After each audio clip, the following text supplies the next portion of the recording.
Good afternoon and welcome to Find Your Sparkle with Jen, where you'll be inspired, entertained, and informed. Oh my God, we're going to just stop right there because I'm going to do this over again. So sorry, guys. Hang on. Oh my gosh, I changed my tagline.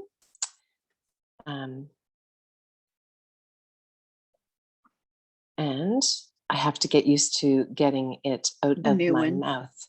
Out of my mouth.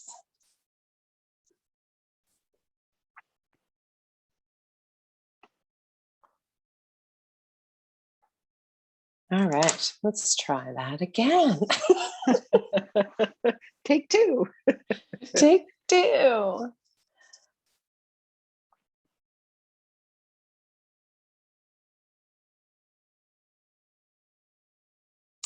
Good afternoon and welcome to Find Your Sparkle with Jen, where you'll be inspired, informed, and influenced. I'm your host, Jennifer Stewart, owner of Jazz Potential and creator of Find Your Sparkle.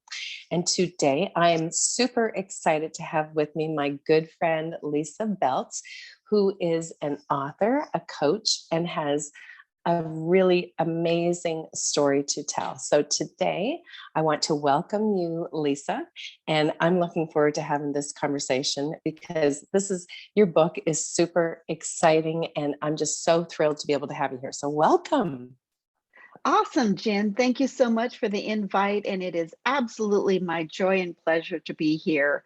I love sharing my story and I love sharing about my book. So I'm super excited. Let's do this. All right.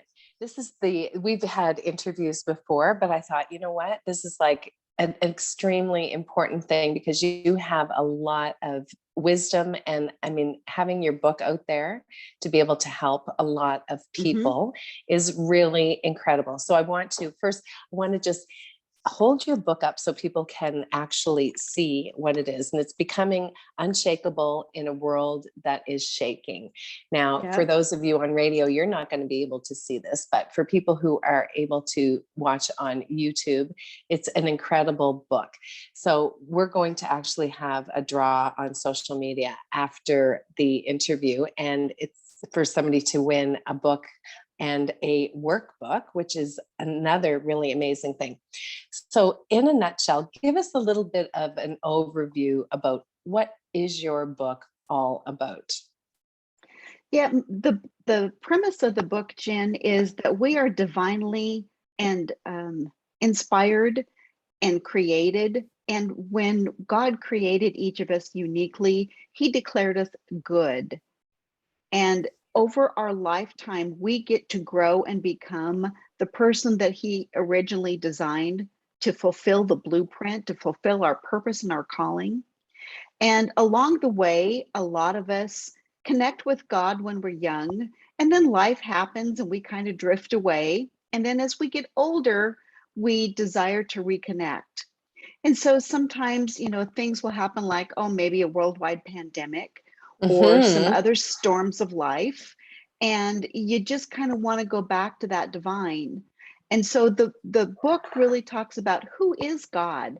Who is God the Father? Who is God the Son, Jesus? And who is the Holy Spirit? And so many times we have preconceived notions of what religion has taught us about who God is. And some of them are accurate, but a lot of them are not.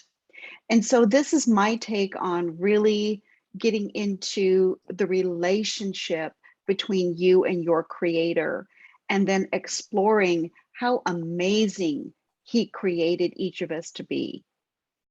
I love that. Now, for people who are not religious, what would you say to them? Yep. And so a lot of us that are not religious believe in source or divine, and there is still that aspect. I do come at it from a Christian background, but so much of the book still is valid and applies to everybody, whether you truly have that Christian background or a different background. We talk about affirmations. We talk about speaking positively. We influence. We are working in a high vibe space. So there's just a lot of really good things in here, even if someone is not necessarily religious. So that brings me to think about, spirituality. So people who Mm-hmm. are not, sometimes religious has a negative connotation to it. So what about for, those people who are thinking, I'm not really the religious thing, but I am very spiritual. So do you interchange? For me personally, I have a divine team. I call on God, source, creator, universe. To me, everything Exactly. Mm-hmm. everything is basically the same. Yep. And there is some aspects of this that, again, I have to just be honest and say there are some aspects that are really Christian based. But again, if you are more of a spiritual person and you acknowledge source and divine, there's still a lot of really good information that you're going to resonate with. Absolutely. I love this. And I have a copy of your book. And I was mentioning earlier that I think that it's one of those things that when the time is right, things will come to you. And I want to actually go back to, you're a coach, you have a 9 to 5 I job, but am. you also Mhm. you also are a coach. So how does your coaching relate to your story and what you do? Yeah, and one of the things I talk about in becoming unshakable is really finding your stride in what your purpose is. And about 8 years ago, I actually started working with a life coach. I didn't even know what life coaching was or really what it meant. And after working with her for about 2 weeks, this literal light bulb went off over my Mhm. head, and God divine just said, "This is what you were created to do." And the more I learned about life coaching, I was already doing life coaching in my everyday work. I just didn't call it that. But I Mhm. actually went through certification, and the deeper I got into the training and found more about it, the difference between a coach and maybe a therapist or a counselor, a coach helps you design your future. And so again, if I come back to becoming unshakable, this is all about designing your future.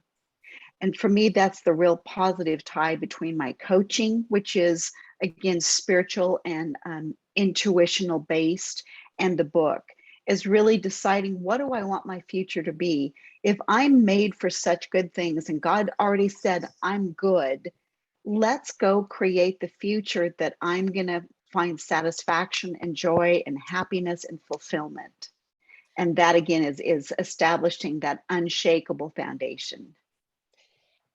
I love that. How did you come up with the title for that? Because it's very Yep. powerful. To me, it is, I mean, it really speaks volumes about who you are and things in life.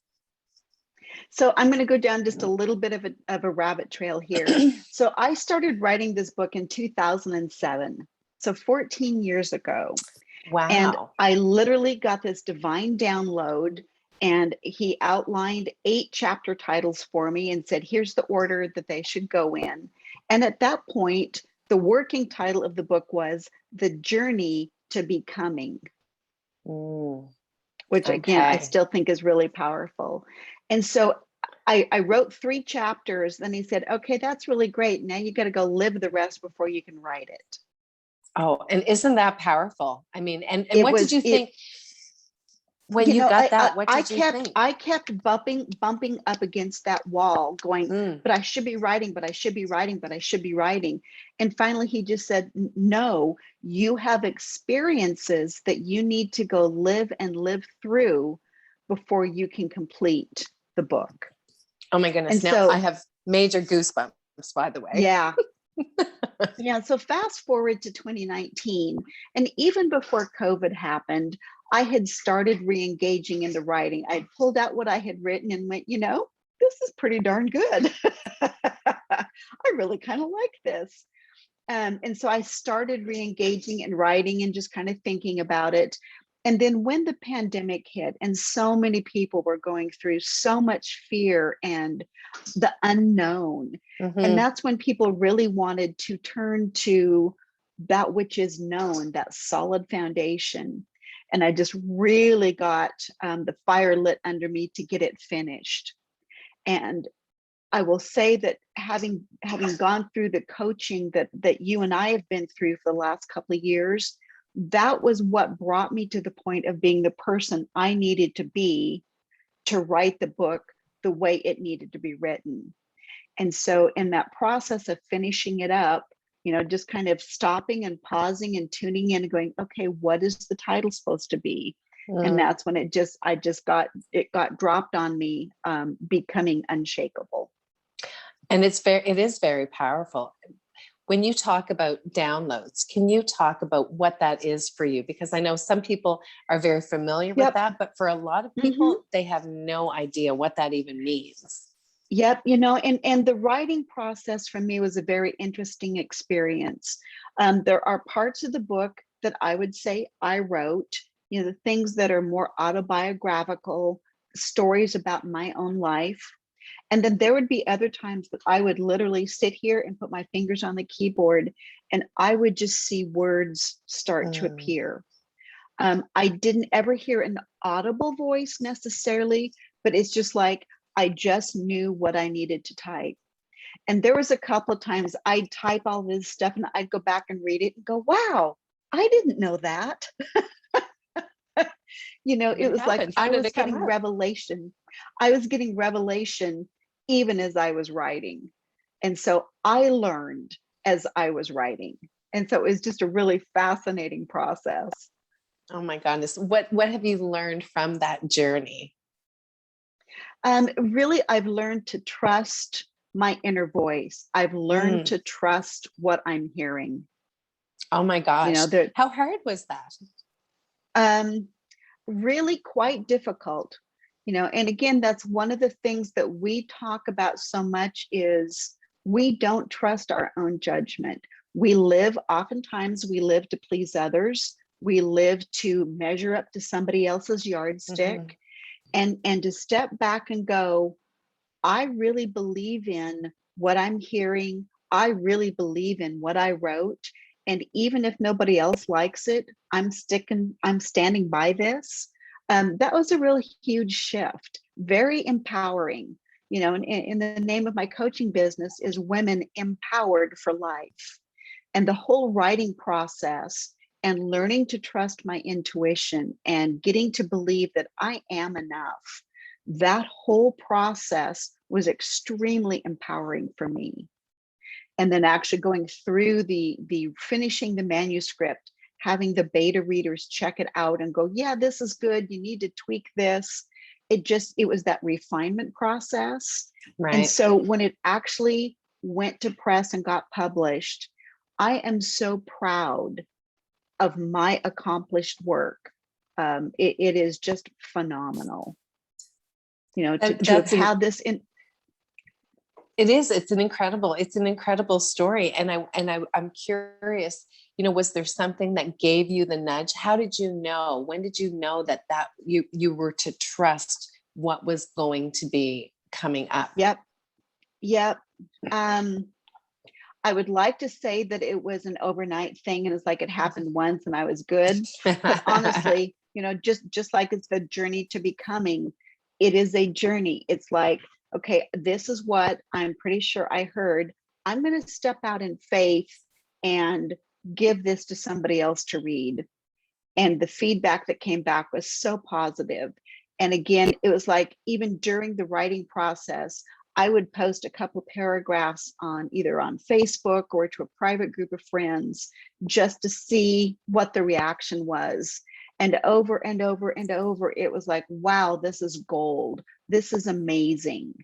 It's that repetition that builds that muscle memory, that builds that trust. And you reach a point where you start to relax into it. And once you relax into it, it flows. But getting to that point of trusting and relaxing into it, I tend to overthink things. I'm a very intellectual thinker kind of person. And to just step back and go, you know what? I'm going to trust the process. Again. Oh my goodness. I love that. And on that note, we're going to have a quick break, but we'll be right back. You're listening to CIOE, and we will be right back.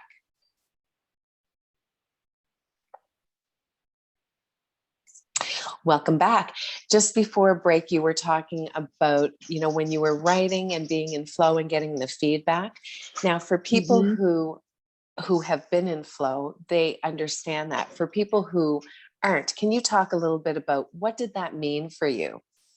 Yep. So probably the best example of flow is if you think about a river. So a river has banks, and those banks act as guidelines. And so within the guidelines, the water flows. And so if you put a dam in the river, it backs it up and it slows it down. Once that blockage is removed, the water is allowed to flow again. And writing and even beyond writing, Jen, living in that flow, living in the flow of the living water is where you want to be. That's when life gets easier. Now, we don't always stay there, but to get into that flow, it's trusting your nudges. I know I have multiple angels that are with me all the time. I know their names, and I will pause and intuitively I'll say, okay, I need to listen to this particular angel. And it's like, okay, what do you have to say? And it's listening to, for me, the Holy Spirit, the Spirit of truth, and flowing in the Spirit. And I'm finding even now the tiniest nudges, when I will pause and acknowledge that nudge and go with it, great things happen. Really quick example is 3 weeks ago, I was nudged to go to a store that is really close to my house. I wasn't shopping for anything. I didn't have any particular exact reason that I was going, but I just had that nudge. I get there, and a gal that I had been trying to connect with for 2 months happened to be standing in line. And so she and I were able to sit down at the coffee station in the store and talk for about 40 minutes before she had to go back to work. And again, it's just that little nudge. The second one that's along those same lines is I was prompted to take my dogs to a different dog park. And so I went to that dog park, and there was only one other person there when I got there. And so she and I got to talking, and she had just moved here a few months ago. She's a life coach and a therapist, and she was looking to make connections locally.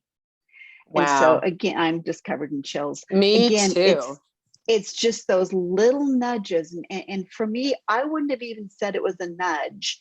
It was just I think I should go to that dog park today. So those are the little things. Once you start tuning in and just opening up and kind of going, was that a nudge or not? And you start following it, you'll find more and more that you get them and you acknowledge them and you become aware of what they mean for you. It really comes down to learning to trust yourself, your inner guidance, your intuition, your It gut. is. I mean, how Yes. often have we, got those little nudges and ignored Yep. them? And Constantly. I have a ton of those examples. And a lot of times, I mean, you've probably heard me talk before when I ignored one when I was 19 years old and ended up in a motor vehicle accident where I broke my back, Yeah. and I ignored it. And I thought after that, Yep. it was a huge lesson for me. Yep. Don't ignore that, because Yes. that is something Yes. beyond you that is trying to communicate with you. Yep. How did you Well, learn and to and trust? can I pick up on that thread for just a Sure. second? So I know I had shared with you, I literally sold a car yesterday, and I had there's some other reasons, but as I was driving that car on 2 different times, I just had this momentary picture or vision of being in a collision. It didn't feel like it was a horrible accident, but I could almost feel the jarring of the accident. So I had 2 of those while I was fully awake driving that car. And then I had a third one as a nighttime dream, like just before I woke up. And it basically was just saying, it's time to go ahead and sell that car and let it go. And so I paid attention, Mm-hmm. and the car was sold yesterday. So, that again, that's huge. God or source, it is. And that's one of those, is like, 3 strikes and you're out kind of thing. It's like, okay, he's told me 3 times, I need to pay attention, and it's not often that I get warning things like that, but this one was pretty real. It is, and So, it is real. I mean, I've had, this past Christmas, I did something, I did the same thing. I just had this overwhelming feeling of, I want to say, I knew something bad was going to happen if I took this trip that was over Christmas to visit my daughter and my stepdaughter and my stepson. But for whatever reason, and I, at the last minute, had to back out, but I was nauseous. Because I was trying to convince myself that it wasn't true, yep, that just to yep, go ahead. And the more that I did it, and it reminded me of when I was 19 and broke my back. And I said, you know what? It doesn't matter that everybody's going to be angry with me. I have to do it. I don't know what the outcome would have been, yep. but I knew that I had to do it. We're just going to take a quick pause for a moment.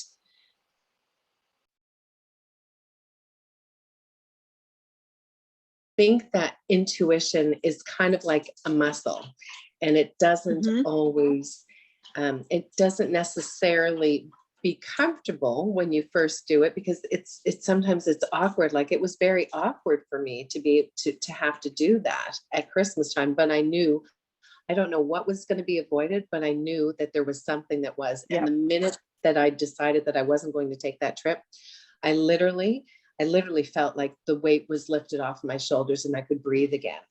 And no matter, trying to convince myself, I knew I wasn't going to work. So let's talk about, learning to improve and enhance and exercising your intuition. What would you tell people? So the first word that comes to mind is grace. It is like any new skill. I don't care what it is. If you're, learning to play golf, if you're learning to play soccer, whatever it is, you're a beginner. And so give yourself the grace and keep trying, because again, just like strengthening a muscle, it's repetition, right? It's repetition, form, and technique. My daughter's a power lifter. And again, it is all about form and technique that gives you the strength, besides building the muscle too. I mean, there's muscle mass, but when you're learning to trust your intuition and it's a new concept or a new skill set for you, I would start small. I would not recommend anybody make major life-changing decisions based on your first reaction necessarily. Grow into it. And again, you're going to make mistakes. Go into it knowing that you're not going to get it right every time. But the times you do get it right, if you can, step back and just kind of think about, how did that feel? What was my experience? What was my vibration when I experienced the yes, this is the right thing? And then find another one where you didn't quite get it right and think about, how did that feel? Could I have done something different? And again, like anything else, as you have more experience, you're going to grow in that mastery. I love that. And it can be intimidating and scary for people initially when you first start. Sure. Because you can convince yourself of anything, and you're always, that there is that sense of doubt. The one thing that I know that I have felt is you feel a sense of peace. You feel comfort. Yes. It's not that, sometimes if you are making a decision that may not be in your best interest, you have an uneasiness feeling in you. You feel a little bit, maybe it might be nausea. Maybe it's uncomfortable.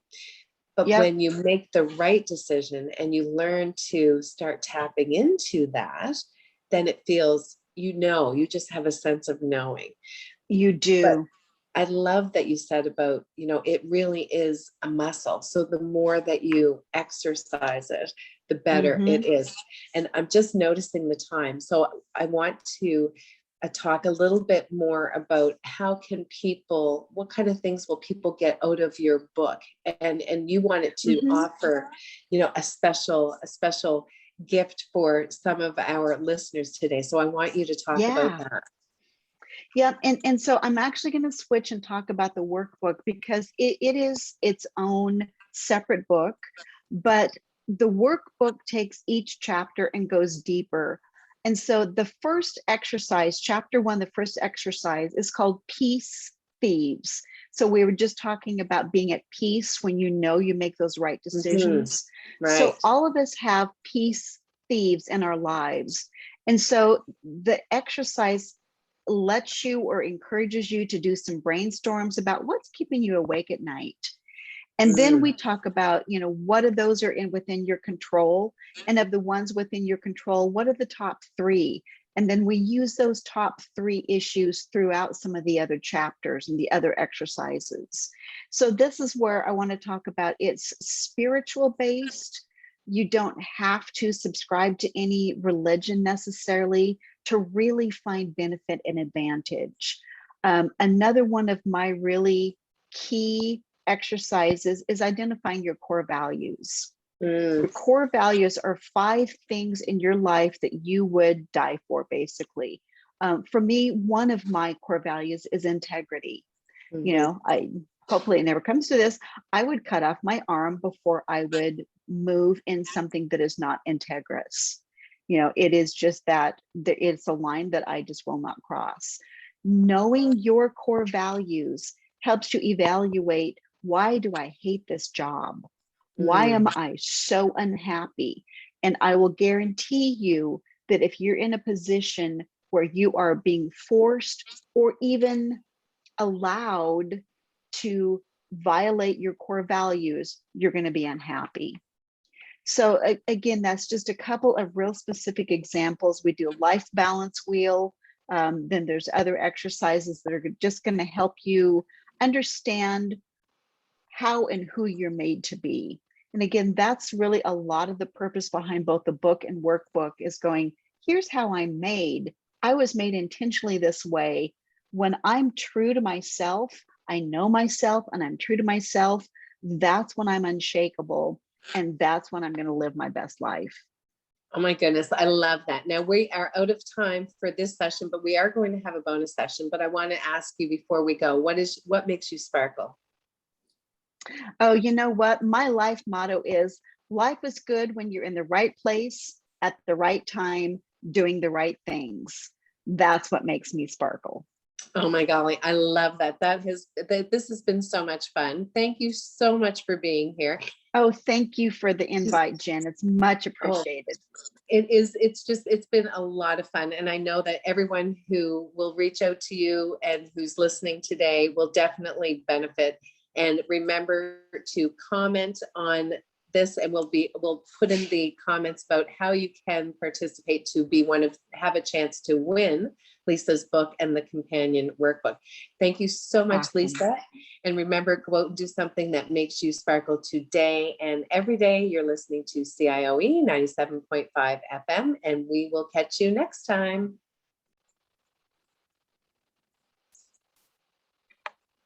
Welcome to the bonus section where Yay! We're going to have another conversation with Lysa. Now, what is it that you think, Lysa, that really was the big catalyst for you finally getting through this book and living and having the courage to live and step into your purpose? Because that is a huge thing. And I know it's not always easy. It's not always easy, Jen. And part of me doesn't necessarily know that I'm 100% there yet. I'm not convinced that we ever completely arrive. But getting the book published was such a huge thing. I tend to be a procrastinator. And so one of the things I've overcome over the last couple of years is that propensity to put stuff off. And I found it really interesting through the publishing process that I became very detail oriented. I'm also typically a generalist, but I became very detail oriented, and it was okay and even easy to take care of the details. Mhm. Recognizing that was big, but recognizing that also told me that the shift had occurred. So my summary for that is to say things that used to be really challenging or really difficult, or that you simply didn't want to do or wouldn't do, when those become not only palatable, but easier, then you know that the shift has happened or is at least happening. So for me, that was just one of the indicators. Stepping into my purpose, recognizing that I have a message.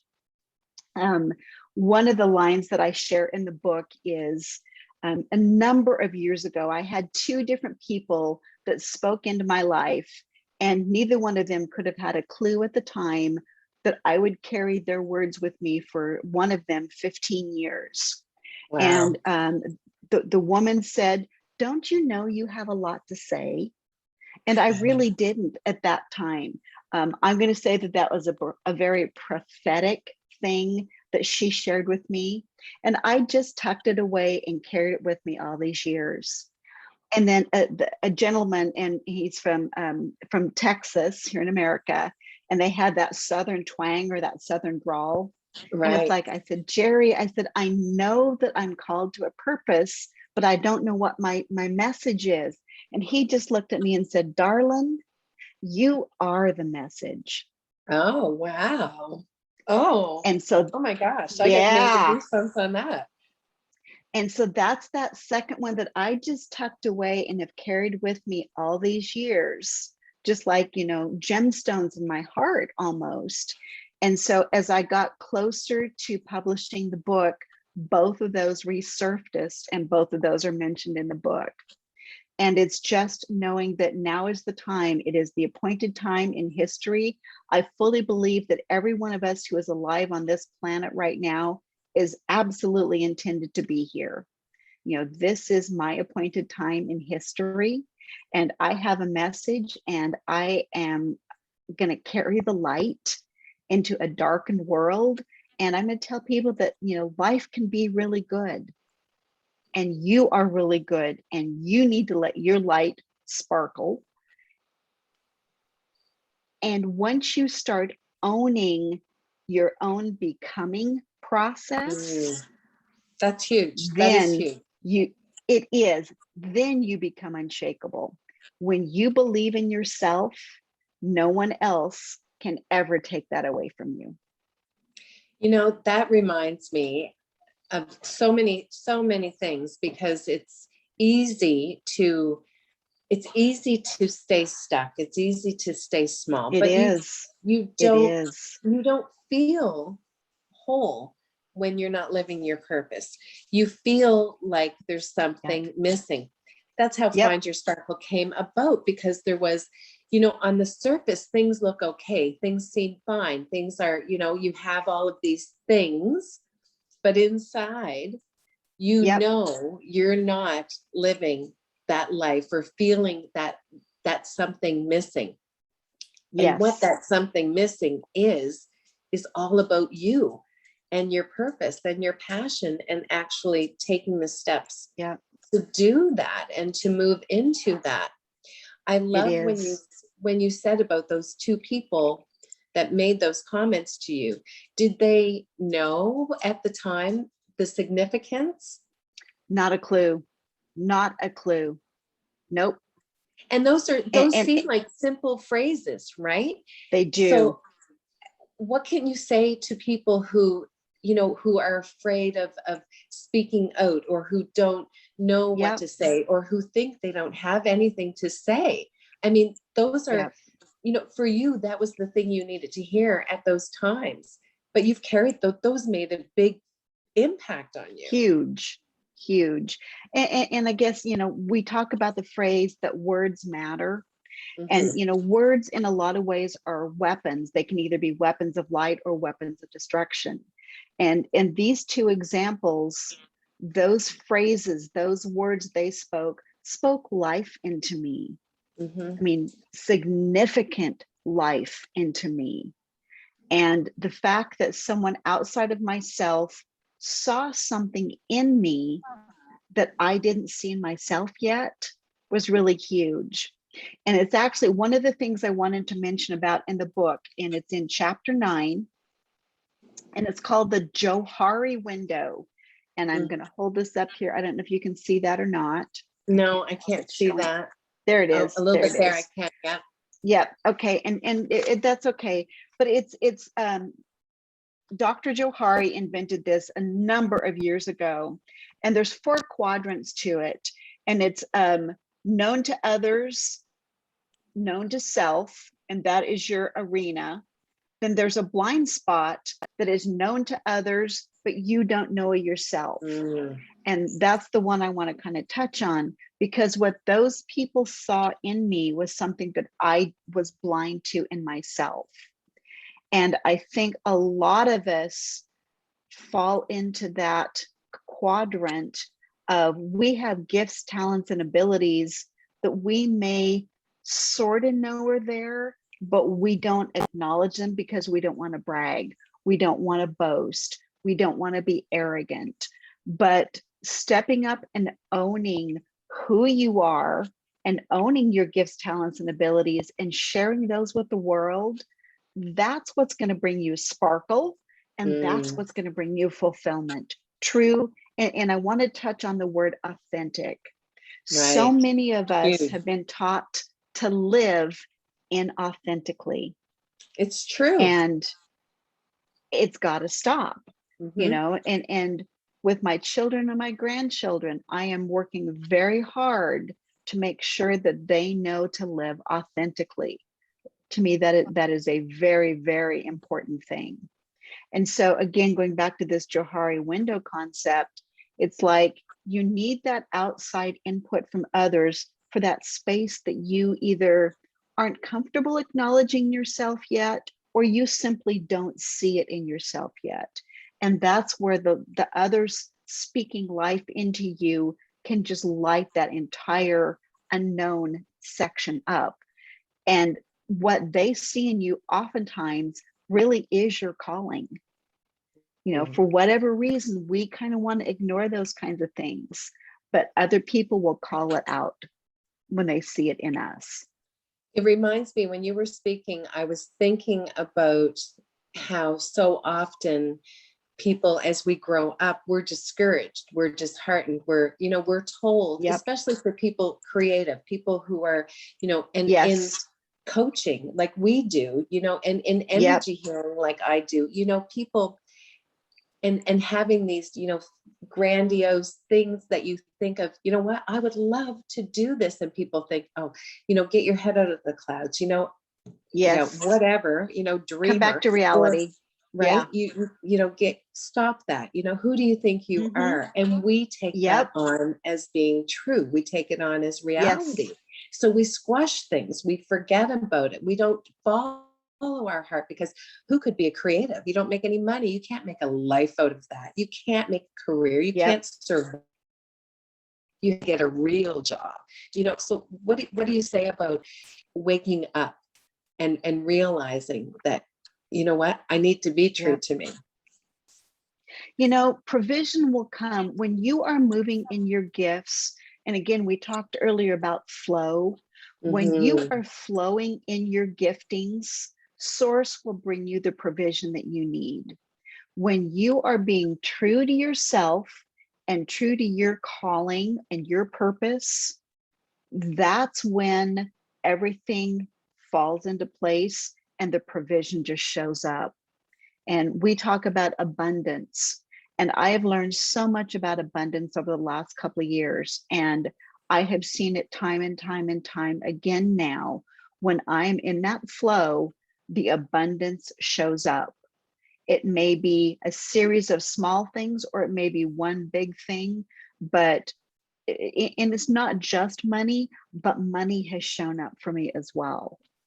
And so it's connections, it's networking, it's ideas, it's that spark of creativity. It is finances. It is getting a great deal on a washer or a dryer. It is getting, a good price on the car that I just sold. The abundance is there once we open up and start acknowledging it. So again, going back to your question, Jen, about, how do you know that you're in that flow? When the provision shows up, when you step up and own it and start flowing, it acts like a mechanism, and it just picks up steam, and it all starts compounding in the best way possible. I love that. It reminds me of one of my favorite quotes is, when the student is ready, the teacher will appear. And how Yes. often does that actually happen? I mean, we can Yep. see the same thing over and over and over again and Yes. not get it. And then all of a sudden it makes sense. Yep. Absolutely true. It really does make a heck of a lot of sense. Is there something in your life that you think about that, you've heard tons of times, and then all of a sudden you think, how did I not get this? I mean, when you get it, you think, Yeah. oh my gosh, it's so clear now. How could I have heard this so many times? Does anything stand out for you? The first thing that really comes to mind is the whole concept of abundance. And the religious background that I grew up in did not teach abundance. They taught scarcity. And it was always conserve, be careful, don't go out there, don't spend that, you might need it, save for a rainy day. And I believe at this point that is quite the opposite of how God's kingdom and God's finances work. And so for me, the whole concept of abundance, it was around me my entire life. I was surrounded by abundance and things pointing to abundance. But until somebody explained to me what to look for, I didn't see it. All I saw was not enough. And then once I opened up and went, there's enough for everybody. There's enough of everything for everybody. More than enough. Every single person. Yes. And it's true for every single person alive on the planet today. It's not like, you and I are special, and so we get abundance and the next person doesn't. It's there for everybody.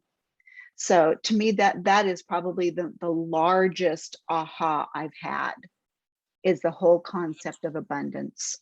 I love that. And it reminds me of, a lot of us grew up with thinking, where you can't have something or it would take away from someone else. And that is just so not true. Yes, it is so not true.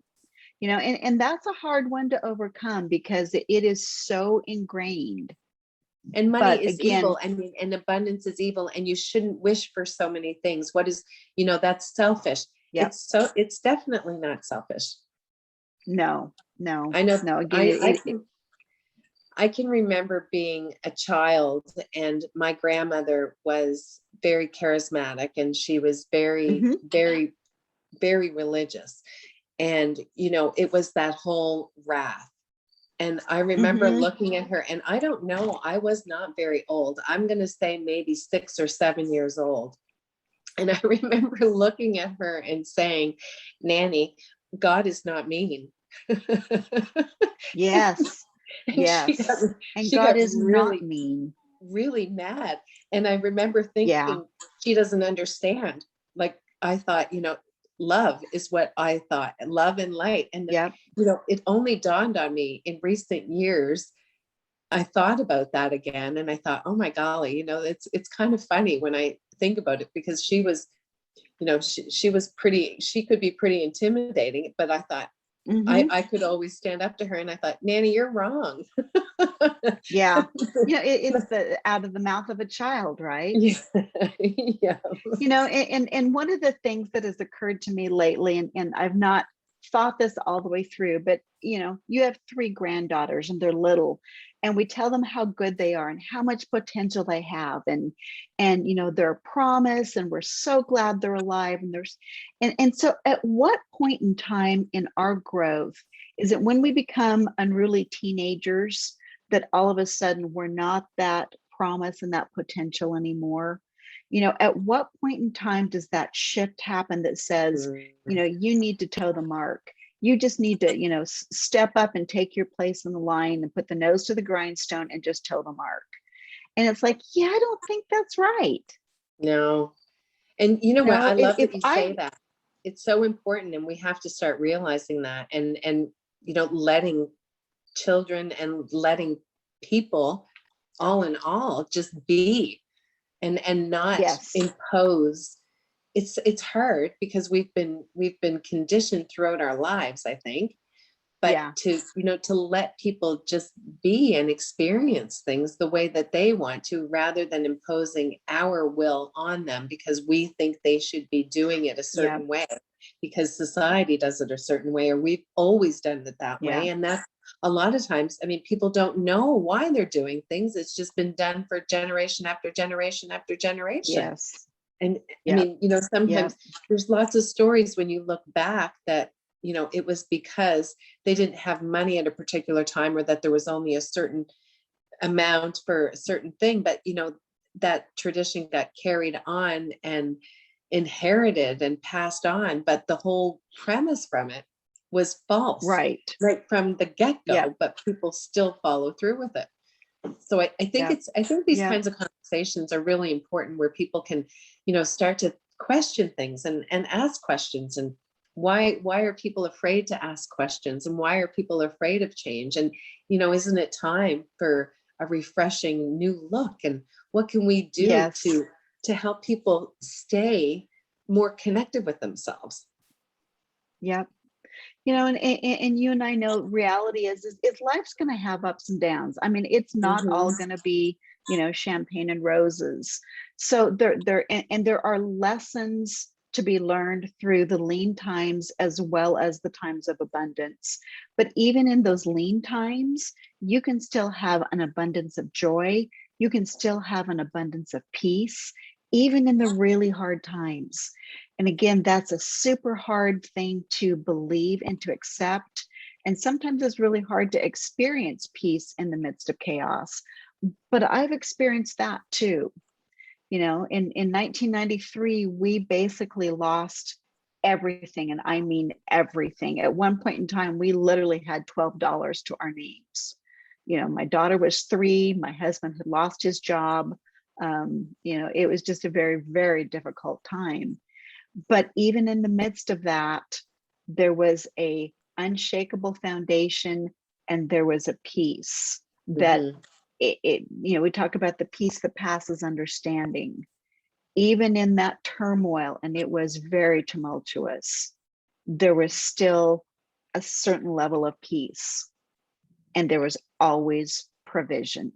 We Mm. never went without a roof over our head, and we never went without food. It might have been ramen, but we never went without food.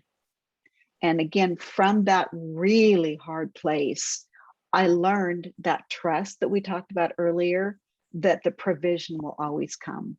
I will always be taken care of. And that is so true. And I believe that wholeheartedly. And the other thing, when you were talking, that it reminded me of, is gratitude. And that is, Yes. you can't give what you don't have. So if you're spending all of your time worrying and really looking at all the things that are wrong, because that's easy to do. Yep. We can get pulled We've into all that. been We there. can, we can get Hmm. stuck in that, but you're going Yep. to keep drawing in what you're focusing on. But when you Yep. shift it and you start realizing how much you do have to be grateful for, how much abundance there is around you. And again, like you said, it doesn't have to be abundance of money. That's a big part of it, obviously. But there's love, there's people in your life. There is that abundance of even the air that we breathe, the food that we have, the Yes. grass that's around us, the nature, Yep. all of those things really can Hmm. contribute and have a huge impact on what we're going to take in and draw in. And being grateful is, I think, probably one of the biggest things and the biggest lessons that I've learned, especially, on in those times when things aren't all rainbows and unicorns. And that's when you Yes. really have to, look within and say, okay, you know what? I'm really grateful for what? And sometimes you might have to stretch it. You might have to think, you know Yep. what? I got up out of bed today. I Hmm. had water when I, went to wash my face and brush my teeth. And that's okay. If that's Yep. where you have to start, wherever you need, but start looking and really looking at your surroundings, looking what is good in your life, because we all have good in your life. And I think one of my favorite things is whatever you're looking for, you're going to find. Yes. Yeah. And kind of along those same lines, I call it a little truth bomb that got dropped on me a couple of weeks ago. And it's the fact that you get more of what you've come to expect. Mm. And so if you expect things to go wrong, they're going to. And if you expect things to go right, they're going to go right more and more. And so and the good news in that is we get to choose. We have free will, and we get to choose what we expect. And I love that. Oh my gosh, that is so true. It reminds me of a few years ago when we first bought our cottage. We had a friend that was coming to help with doing the roof, and we were driving together, and he was going through all of the things that could go wrong. And I stopped and I said, well, why are you focusing on that? And he said, well, you have to be prepared. And I said, well, yeah, but I'm just thinking about how awesome it's going to go and how everything's going to fall into place. And he's like, well, you're just the optimist. And I'm like, yeah, I am. Yes, exactly. I am the optimist. Yes. And it was interesting because he's like, we're going to run out of screws. And I'm like, no, or nails. And I said, no, we're not. Now, granted, I went with the magnet to pick some up, but we did not run out. You did not run out. We had just enough to do it. Yep. And he actually made a comment after. He thought, well, you got it right. We were okay. I said, well, yes. Exactly. Of course we were. I knew we were going to be. But it just really goes to show you whatever you think is what you're going to draw in, and that just brings more energy to it. It does. That's exactly right. It's a really great story. Oh my gosh. Is there anything else that you would like to share? I'm just noticing the time, and I know that I don't want to keep you for too long. No, this has been a lot of fun. I'm feeling like we're just about done. We've touched on pretty much all of the big ones. So again, Jen, I just want to thank you so much for this opportunity. I love the interaction and the dialogue back and forth. So I just want to say thank you. Thank you so much. And for our listeners, the two different individuals who are going to win the books, I'm really anxious for them. And we'll get those mailed to them once we have names and addresses. That's exciting. It's been so much fun. I always love our chats. We always have such great conversations, and this is obviously no exception. And this time we get to actually have other people here. So this is absolutely fabulous. If people want to learn more about you, how can they find you? So my website is lysabeltz.com, and it's spelled a little unusual. It's LYSA B as in boy, ELTZ.com.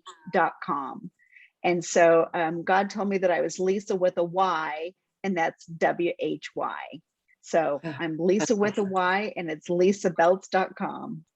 Awesome.